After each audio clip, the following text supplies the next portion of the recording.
Y vamos a hablar sobre los testigos. Vamos a hablar también sobre las controversias sobre el sábado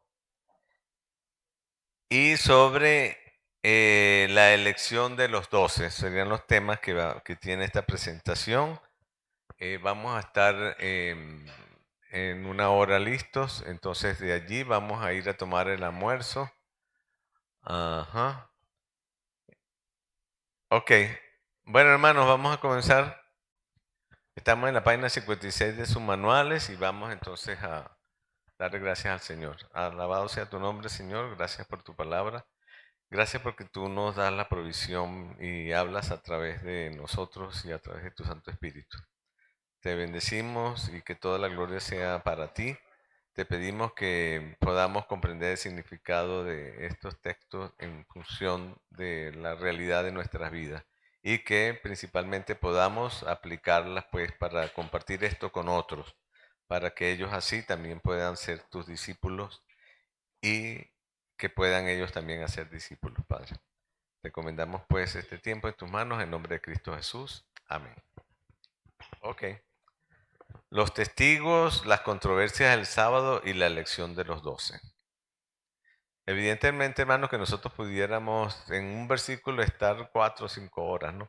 No estamos yendo palabra por palabra, pero sí estamos yendo en este tipo de seminario que es temático, vamos en una forma diferente. Cuando estudiamos, que es la mayoría de las veces, estudiamos un libro específico, allí vamos versículo por versículo por versículo, porque la palabra de Dios es la que es viva y eficaz. Estamos hablando entonces de los testigos. ¿Y qué quiere decir esto?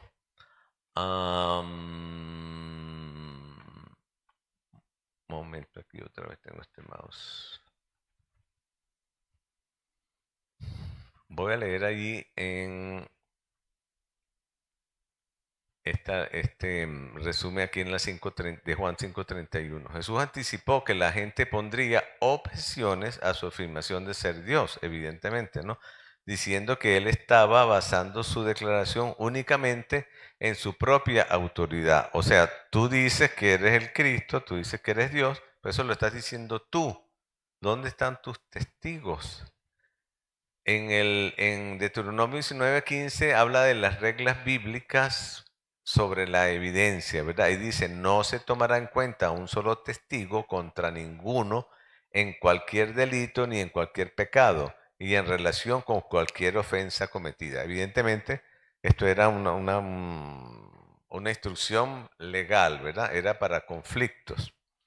Solo por el testimonio de 2 o 3 testigos se mantendrá la acusación. Eso no quiere decir que la persona era culpable, sino que se abría el juicio, ¿no? Tenías que tener 2 o 3 para entonces comenzar la investigación acerca del hecho específico, ¿verdad?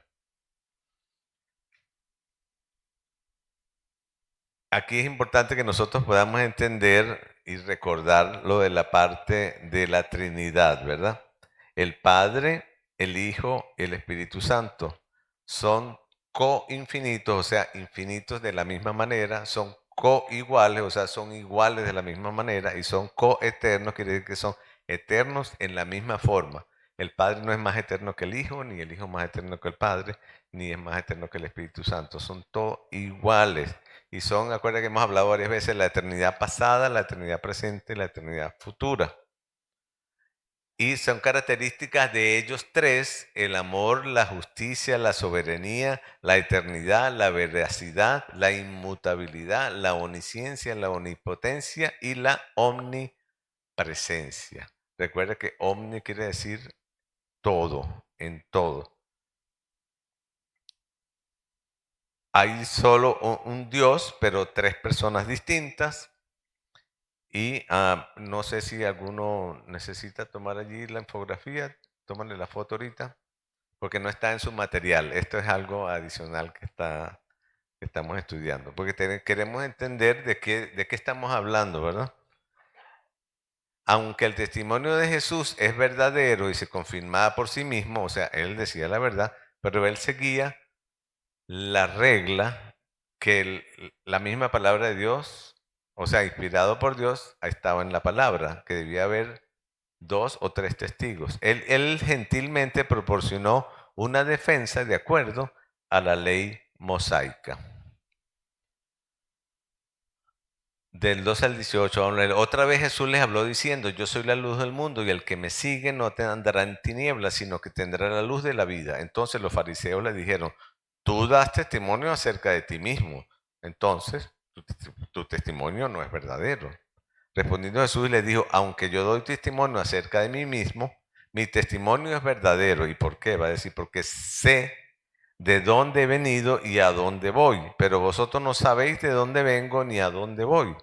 Vosotros juzgáis según la carne, y yo juzgo, y yo no juzgo a nadie. Y si yo juzgo, mi juicio es verdadero, porque no soy yo solo, aquí habla el testigo, ¿verdad? Sino yo y el que me envió, el Padre. Y en nuestra ley está escrito que el testimonio de 2 hombres, voy a retomar en el 16, y si yo juzgo, mi juicio es verdadero, porque no soy yo, sino yo, no soy yo solo, sino yo y el que me envió, el Padre. Y en vuestra ley está escrito que el testimonio de 2 hombres es verdadero.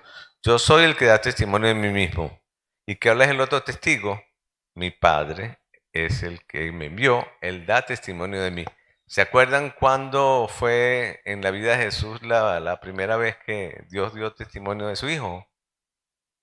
En el bautismo, ¿verdad? Y él dijo, este es mi Hijo amado en el cual tengo complacencia. Y en la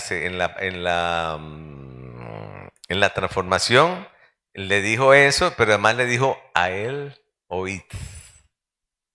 Entonces, directo del Padre, el testigo. Juan utiliza marturia, que es testimonio, 14 veces y martureo, testificar, 33 veces. Eso creo que ya lo vimos antes, ¿verdad? Haciéndolo un tema fundamental en su evangelio. Es tan importante y Jesús cumplió la ley al suplir de un testigo. Los testigos ayudaron a demostrar que Jesús es Dios y el Mesías, aparte del Padre y del Espíritu Santo, que apareció en forma de paloma también sobre él. Hubo todos esos milagros que él hizo. Los que fueron beneficiarios de eso serían también testigos, aunque algunos vimos que no eran muy agradecidos, ¿verdad? Jesús se refirió al comité de interrogación en Juan 1, 19 al 28 y señaló que Juan el Bautista fue un buen testigo que dijo la verdad. Ah, ok. En verdad hubo muchos más testigos. Ahí estaba Juan el Bautista, pero también estaban todos los que estaban siendo bautizados ese día, por si acaso. Aunque algunos dicen que la voz, no, ellos no la entendieron, pero sí la voz de Dios fue clara cuando dio el testimonio, ¿verdad? Y Juan dio testimonio de eso. Jesús no rechazó el testimonio de Juan el Bautista, pero no dependió únicamente de este para legitimar su declaración de deidad. Muchas veces no son recibidos testimonios de familiares, ¿verdad? Recuerda que Juan el Bautista era primo hermano de Jesús. Entonces quizás él mismo por eso no usó a Juan como testigo, porque pudiera ser, habría un conflicto de intereses, se llama eso en el campo legal, ¿no? Entonces, pero él usó al padre, aunque era así porque era filial, ¿no? Porque era su papá. Pero resulta que este papá es una persona muy especial. Este papá es simplemente Dios, el soberano, el justo. Como lámpara, Juan extrajo luz de la fuente de luz que es Jesucristo. En el 35 dice acerca de Jesús, ¿verdad? Él era antorcha que ardía y alumbraba, y vosotros quisiste regocijaros por un tiempo en su luz. Perdón, está hablando de Juan el Bautista. No era él la luz, sino para que diese testimonio de la luz. Recuerda que Jesús dijo que de los nacidos de mujer nadie era tan grande como Juan el Bautista. Ese que algunos tildarían hoy como loco, ¿no? Ese era un hippie, pues, vivía por allá, comía miel y saltamontes. Ese era Juan el Bautista. Aunque el testimonio de Juan era bueno, las obras de Jesús dieron un mayor testimonio. Jesús dice dice, no, si no creen en mí, creen en lo que digo, crean por lo que hago, crean en las obras que he hecho, en los milagros que he hecho. En el 36 dice, mas yo tengo mayor testimonio que el de Juan, porque las obras que el Padre me dio para que cumpliese, las mismas obras que yo hago, dan testimonio de mí, que el Padre me ha enviado. Las obras de Jesús dieron evidencia empírica, o sea, práctica, real. Y vamos a leer aquí lo que dijo el amigo que estudiamos ayer. ¿Cómo se llamaba? Ajá. Dijo, este vino de noche y le dijo, Rabí, sabemos que has venido de Dios como maestro, porque nadie puede hacer las obras. Nicodemo. Pero en casa le decían Nico.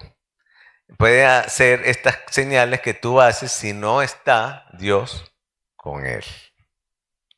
El Dios el Padre le dio, que es la palabra en griega didomi, el obrar milagros al Hijo. O sea, le dio la capacidad de, y por algo que nosotros recordamos que ya estudiamos también, porque Él es el que sustenta todas las cosas. Si Él sustenta todas las cosas, sustenta la química, sustenta la biología, sustenta la meteorología, controla los rayos, el agua, el sol, el viento, la salud, las células, todo. Y ese poder se lo dio Dios al Hijo, porque Él sustenta todas las cosas. El Padre había testificado en el bautismo de Jesús, haciendo la cuestión una de fe en su revelación especial. El 37 dice, también el Padre que me envió ha dado testimonio de mí. Nunca habéis oído su voz, ni habéis visto su aspecto, pero Él lo declaraba. Y llegó a decirlo así, el que me ha visto a mí, ha visto al Padre. Jesús indicó que los líderes religiosos habían rechazado la palabra de Dios y por lo tanto habían rechazado a Juan el Bautista y, por supuesto, a él mismo. Ni tenéis su palabra morando en vosotros, porque a quien él envió, vosotros no creéis. Esto es en el 38.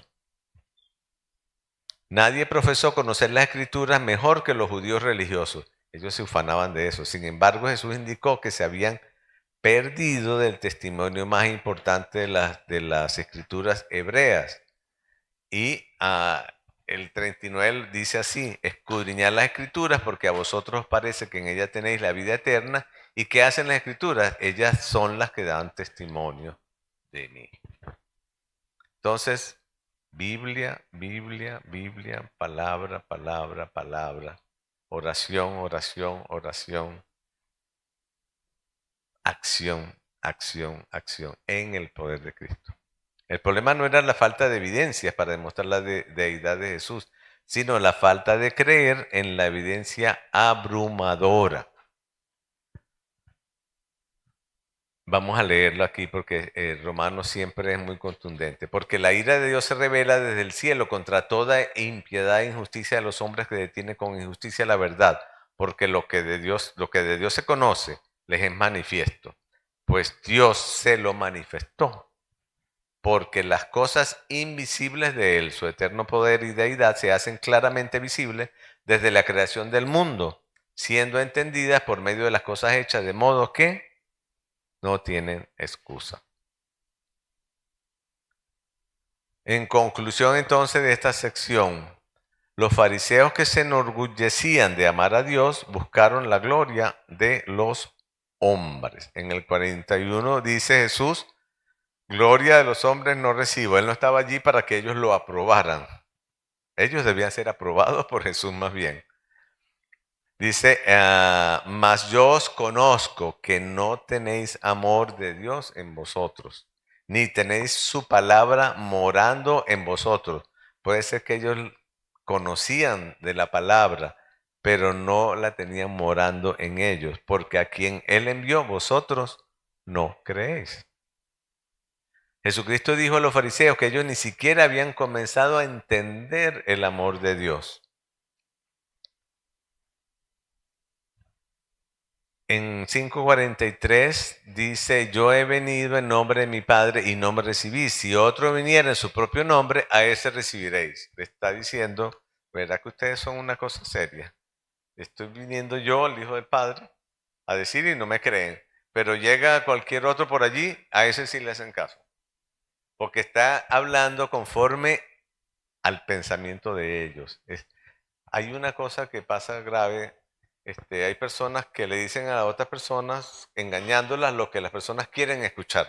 Y con eso se ganan la empatía, ¿verdad? Pero siempre es con una mala, otra intención, una segunda intención. Jesús no hace eso, Él va directo y muestra directamente lo que es. Después de haber rechazado la verdad, ellos creyeron la mentira. Y esa viene evidentemente de un origen muy claro, ¿verdad? ¿Quién es el mentiroso? Siempre ha sido mentiroso, ¿verdad? Y a veces disfraza la verdad, pero siempre es una mentira. A veces usa una cosa que llaman la mitad de la verdad.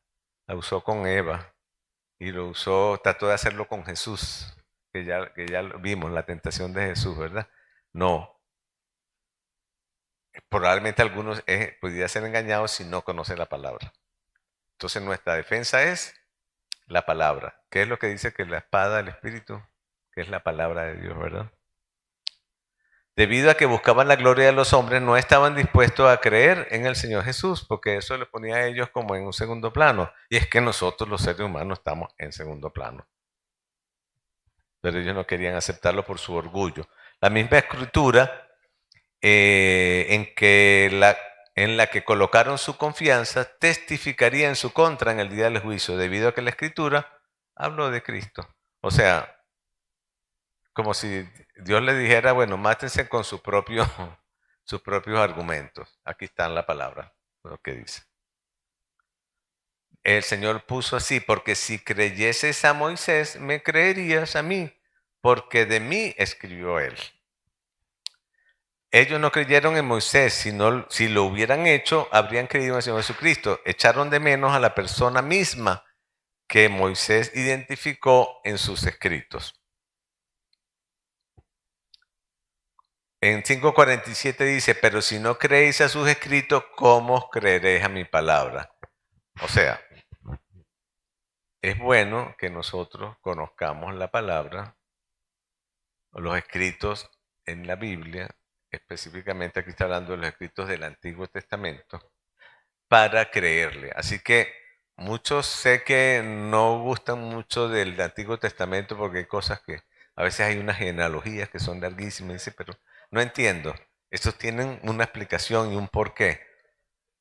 Pero concéntrese en todas las otras enseñanzas. No busque el punto negro. Póngase el sombrero verde y vea las bendiciones que están allí. Para que podamos estar más claros en creerle en las palabras de Jesucristo, ¿verdad? En conclusión, los fariseos se negaron a creer los testimonios evidentes de la deidad de Jesús. No era que no había argumentos, sino que ellos se negaron a creerlo. El testimonio del Padre y el testimonio del testigo Juan el Bautista, el testimonio de Jesús, sus obras y el testimonio de la Escritura misma eran, vamos a decir, pruebas contundentes, más que suficientes para ser declarado justo, aún en un juicio humano si hubiese sido hecho en verdad en la forma correcta. Hubieran sido sinceros y hubieran sido leales a la justicia y a la verdad, pero ellos no buscaban eso. Ok, entonces ahora vamos a ver, seguía la controversia con respecto al día sábado. Acuérdense que el hecho de haber mandado a este hombre a levantarse y a caminar y a llevar su cama, su lecho, fue lo que provocó y desde ese momento procuraban matar a Cristo, ¿verdad? Vamos a ver entonces otras controversias con respecto a lo del día sábado. En Mateo estos episodios siguen tópicamente y temáticamente después del mensaje del Señor sobre el yugo y la carga, que están en Mateo 11 del 28 al 30. Ok, es una lectura larga, vamos a irla viendo uno por uno. El día sábado se había convertido en una pesada carga para el pueblo de Israel a causa de la ley oral. Escuche, era la ley oral la que pasaba de boca a boca, pero no era lo que estaba escrito por Moisés y por los profetas, que eran los autorizados de parte de Dios. Pero la palabra de Dios es confiable y la ley escrita de Moisés es confiable, recordando siempre que la ley está hecha era para mostrar al hombre que era pecador y que necesitaba a Dios. Ese fue el objeto de la ley, no de hacer perfectos. La ley no hace perfecto a las personas porque nadie puede cumplir la ley 100% sin caer. La ley oral o la tradición de los fariseos no era confiable, a pesar de que decían que venía de Moisés. Los religiosos la habían escrito. Ah, ¿se acuerdan tantas veces que dicen no? Porque la Biblia dice, ayúdate que yo te ayudaré. ¿Qué otra cosa, qué otro han escuchado ustedes así de eso que dicen en la Biblia que no son, que no está en la Biblia? Hay varios, ¿verdad? ¿Ah? Juan- Versículos del diablo. Oscar 3:27. ¿Sabe qué dice? Una mentira. Ok. Los religiosos la habían escrito esa ley, así que esa sería como de Fariseo 3:54. Sí, porque no estaba en la palabra, ¿verdad? La tradición de los hombres había tomado prioridad sobre la intención original del día sábado. ¿Y cuál era? Era descansar y reflexionar en Dios como creador del mundo. Agregaríamos, era día para dedicarle a Dios, alabarle, darle gracias. No quiere decir que nada más el sábado hay que dar gracias, ¿no? Sino todo el tiempo. Pero ese era un día especial porque el Señor, el que nos diseñó a nosotros, el que nos creó a nosotros, sabe que nosotros físicamente, espiritualmente, mentalmente, emocionalmente necesitamos descansar.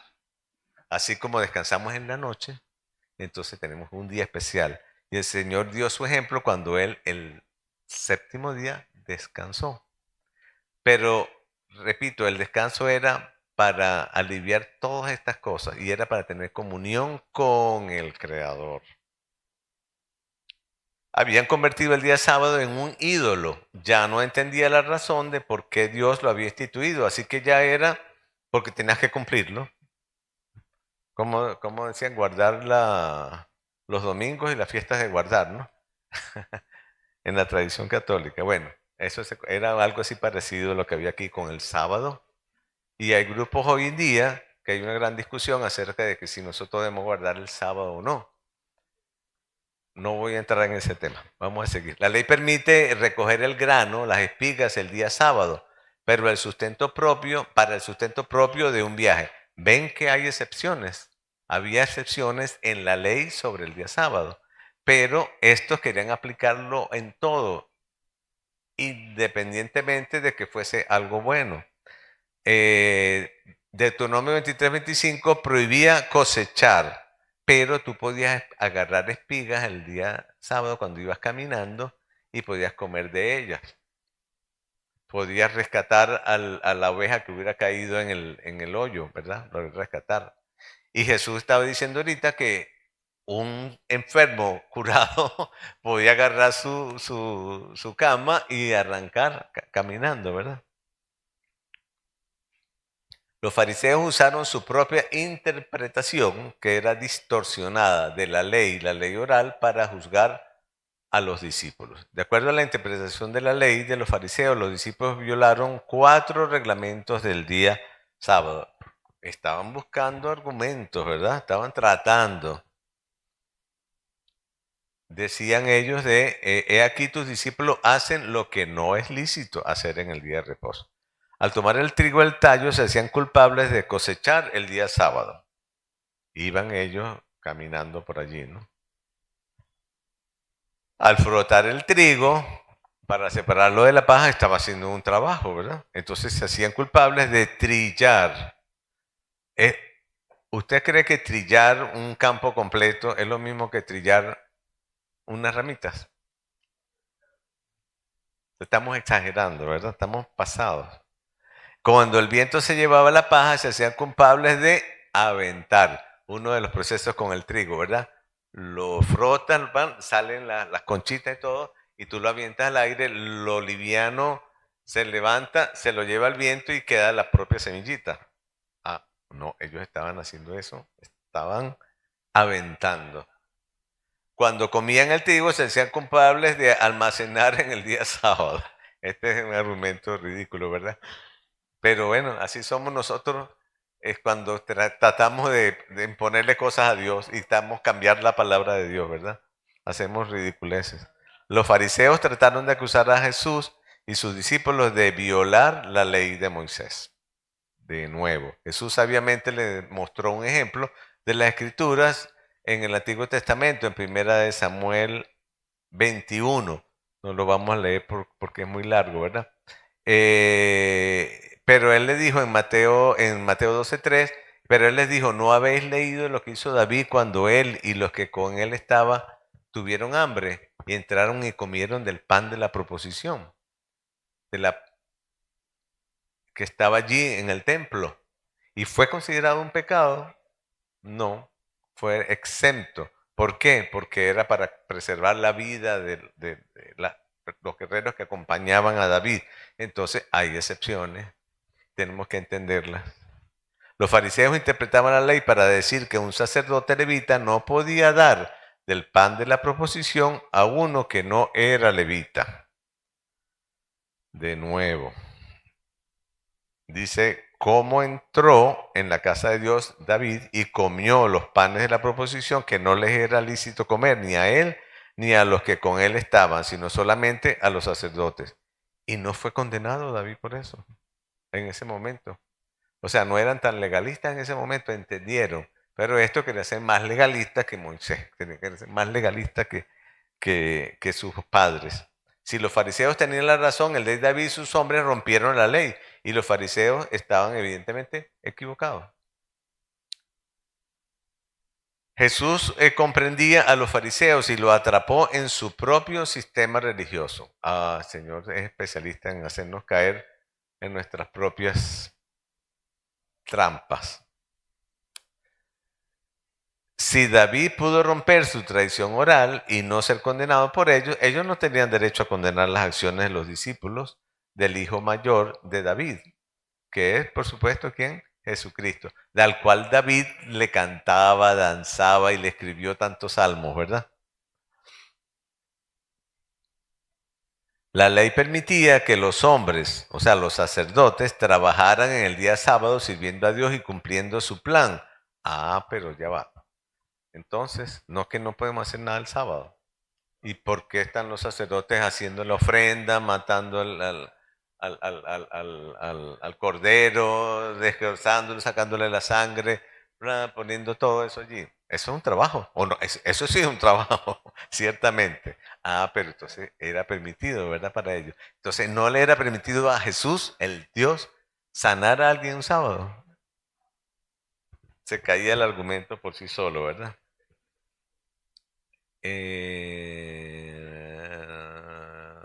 Ok, eran dos corderos que se sacrificaban en cada. Dice Jesús, para complementarlo, uno mayor que ellos y uno mayor que Moisés está aquí. Si el trabajo relativamente menos importante de los sacerdotes del templo tenía prioridad sobre el día sábado, cuánto más no lo tendría la obra del Señor Jesús el día sábado.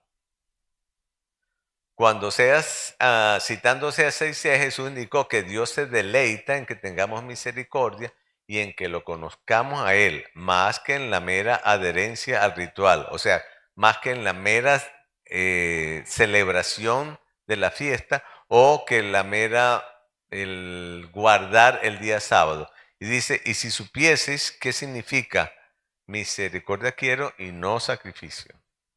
Dios no necesitaba el sacrificio. Él quería era misericordia. Dice que si fuese así, no condenarías a los inocentes. Y en Oseas 6:6, que ya lo leímos antes, dice, porque misericordia quiero y no sacrificio. Y conocimiento de Dios más que holocausto. Usted quiere alabar a Dios, usted quiere agradar a Dios, conózcalo. Pase tiempo con Él. Lea lo que Él escribió, lo que Él nos dejó. Lea lo que la palabra de Dios hace en la vida de otras personas. Testimonios. Por eso es importante que la iglesia se reúna y comparta de testimonios. Eso es parte del discipulado. En su gracia, Dios dio el sábado como un día de reflexión y de descanso en Él. El día dice, el día de reposo fue hecho por causa del hombre y no el hombre por causa del día de reposo. ¿Por qué? Porque el Hijo del Hombre es Señor ¿de qué? Del día de reposo. Así que si yo estoy ocupado con Él, haciendo las buenas obras de Él, yo estoy guardando el día de reposo. Yo estoy con Él haciendo su voluntad. No lo que decían los fariseos, ¿verdad? El Hijo del Hombre fue el título favorito mesiánico del Señor para sí mismo. Él se llamaba a sí mismo el Hijo del Hombre, ¿verdad? Él lo utilizó aquí para hacer valer su autoridad sobre el día sábado. El Hijo del Hombre significaba que Él era 100% hombre, pero también era un título que significaba que era el Hijo de Dios.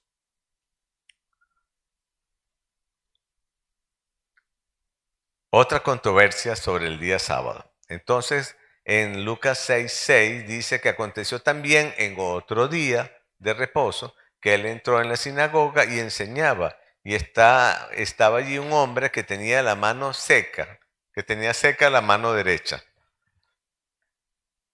Otra curación. Los líderes religiosos habían decidido levantar un caso contra Jesús y es posible que habían colocado al hombre de la mano seca allí mismo para acusarle. Vamos a ponerle este allí a ver qué hace. A ver si repite de nuevo lo de la sanidad. El Señor conocía sus pensamientos y los confrontó llamando al hombre al frente. O sea, Jesús picó adelante, ¿verdad?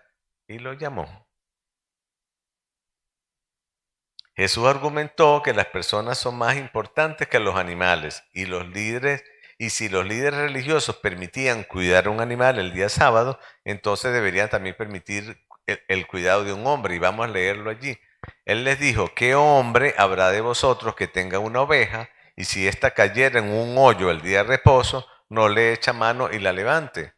¿Por qué? Porque la está salvando. Si se queda allí inmovilizada, al otro día probablemente ya está muerta, ¿no?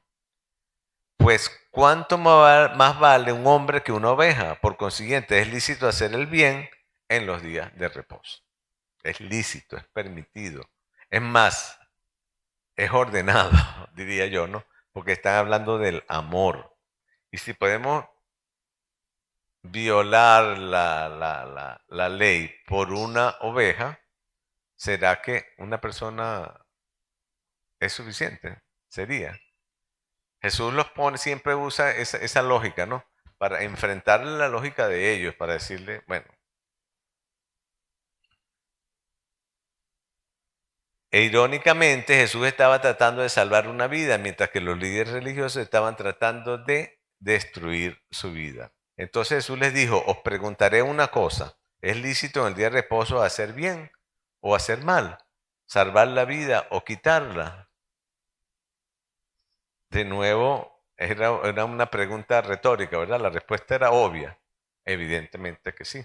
El Señor estaba enojado y entristecido por la dureza, o sea, por esa callosidad que tenía esta persona en sus corazones, que es una porosis, la porosis de sus corazones. Entonces, mirando alrededor con enojo y entristecido por la dureza de sus corazones, dijo al hombre, no les hizo caso, pues entonces a ellos, pero en misericordia con él le hizo, extiende tu mano y él la extendió.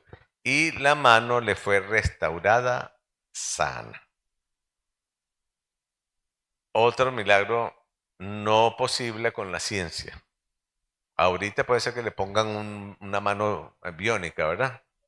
Pero eso significa todo un gran trabajo y un gran costo financiero. No, Jesús inmediatamente.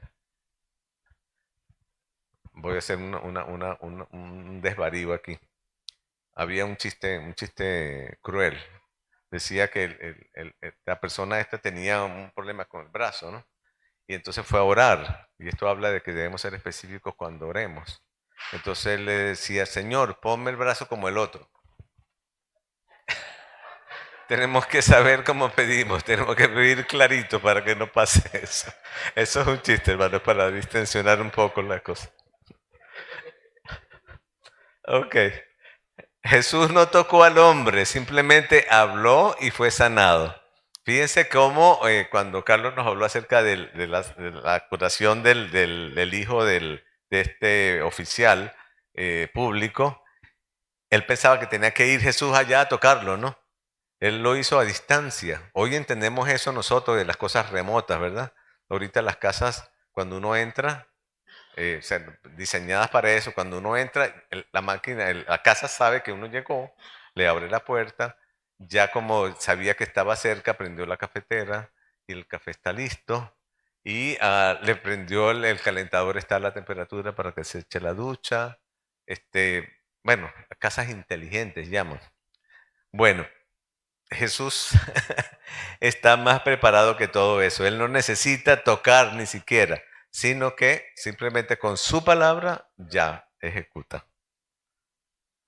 Jesús le había humillado públicamente con sus argumentos devastadores. ¿A quiénes? Pues a los fariseos, ¿verdad? Y ellos se llenaron de furor, les decimos en Venezuela, les reventaba, ¿verdad? Se enojaban muchísimo, hablaban entre sí. ¿Qué podrían hacer contra Jesús? Porque los argumentos de él eran tan contundentes que no, ajá, ¿cómo vamos a hacer? ¿Qué hacemos? Los fariseos trataron entonces de asesinar a Jesús por no aprobar sus tradiciones orales. El odio que tenían por Jesús les aliaba a sus enemigos. Ajá, ¿cómo es que dice el dicho? El enemigo de tu enemigo es mi amigo, ¿verdad? O sea, se asociaron gente que no se hablaban entre ellos, pero contra Cristo. Y salidos los fariseos tomaron consejo con los herodianos contra él para destruirle.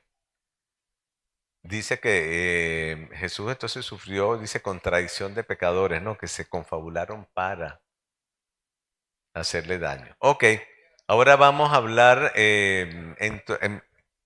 acerca de la elección de los 12. Va a ser corto y estamos terminando a tiempo para ir a almorzar. Entonces, ok, perdón, ya, está bien todo. Ok. En Lucas 6:12 dice, Jesús pasó toda la noche en oración y pensando en los 12.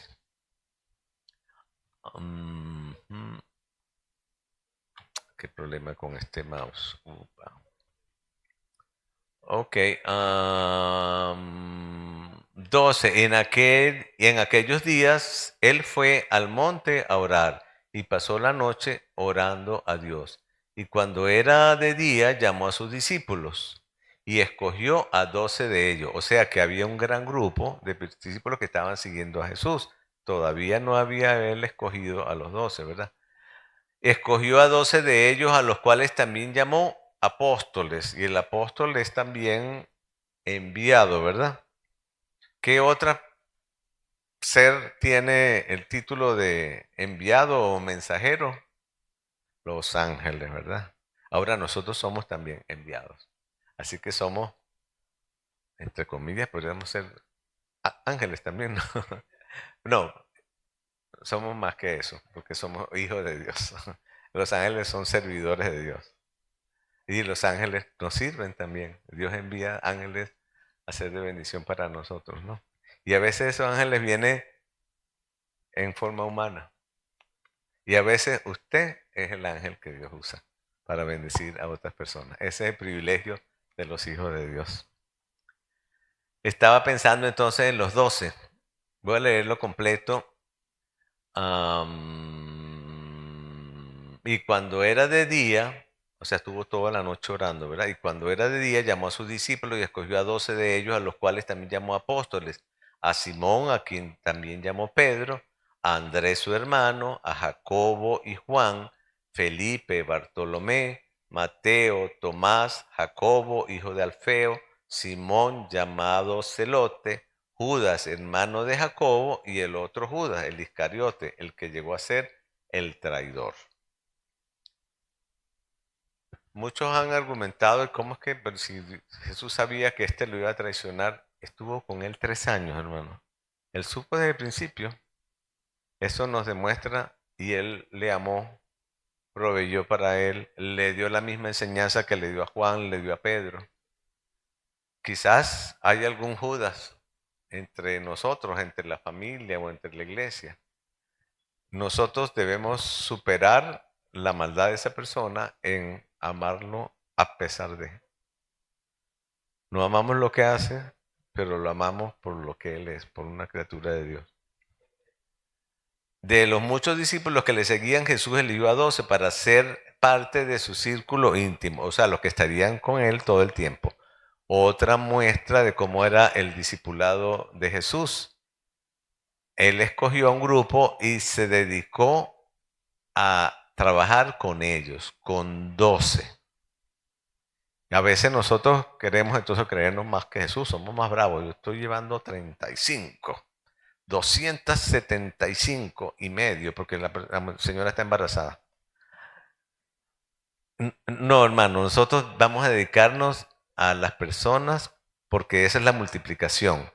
DM2 quiere decir Disciple Makers al cuadrado. En verdad la traducción literal sería esa, ¿no? O sea, ¿cuál es el cuadrado? Usted llega, tiene 2. El cuadrado es 4, ¿verdad? El cuadrado de 4 es 16. El cuadrado de 16, ¿ciento qué?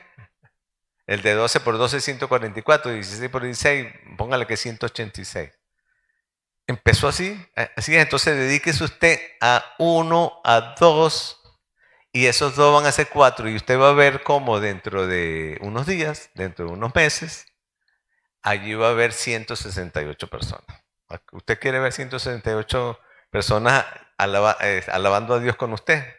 Bueno, trabaje con 1, trabaje con 2, disipúlelo. Enséñele la palabra de Dios con el método de Dios y va a tener una gran satisfacción y una gran bendición.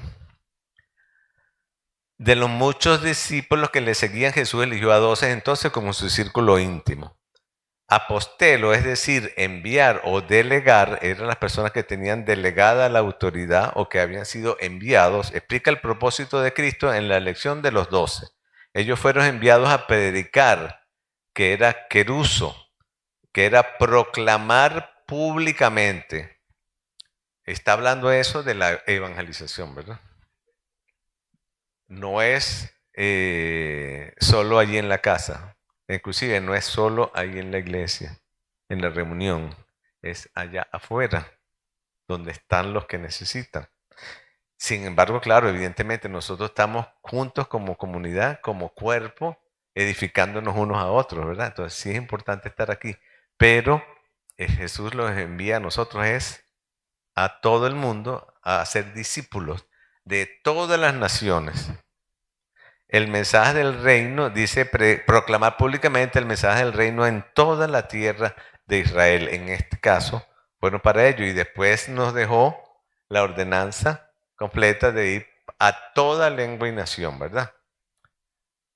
Dice que Jesús le estableció a los 12 para que estuviesen con él, para que fueran muy intelectuales y supieran mucho y se enfrentaran con los fariseos. No, dice para enviarlos a predicar. Eso lo dice ahí en el 14, Marcos.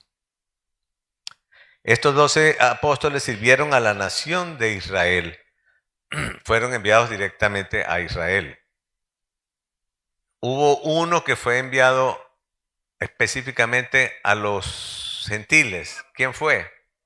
Pablo, que fue el que llegó a ser el número 2, en verdad, ¿no? El sustituto de Judas Iscariote, al cual el Señor entrenó a través de otros discípulos que escuchó de segunda mano las bendiciones y después de conocimiento directo con Jesús, su palabra, para luego llevarla a todo el mundo conocido en esa época, ¿verdad?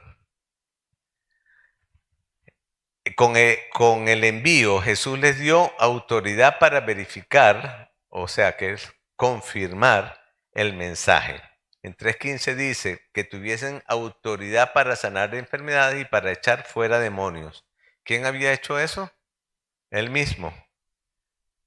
¿De dónde había visto Jesús eso? Del Padre. se lo enseñó a los discípulos y los discípulos fueron entonces a hacerlo allá afuera.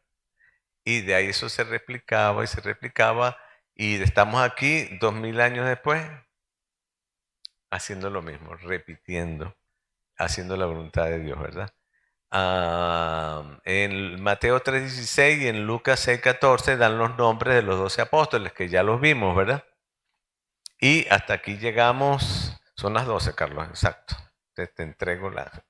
Ok, entonces bueno, vamos a dar gracias al Señor. Señor, te damos tanta gracias porque tú escogiste a estos discípulos, tú nos has escogido a nosotros para tu gloria. Te pedimos que sigas instruyéndonos acerca de cómo ser tus discípulos y cómo multiplicar esa visión, cómo ser multiplicadores de discípulos, hacedores de discípulos tuyos, porque tú mereces toda la gloria y toda la honra.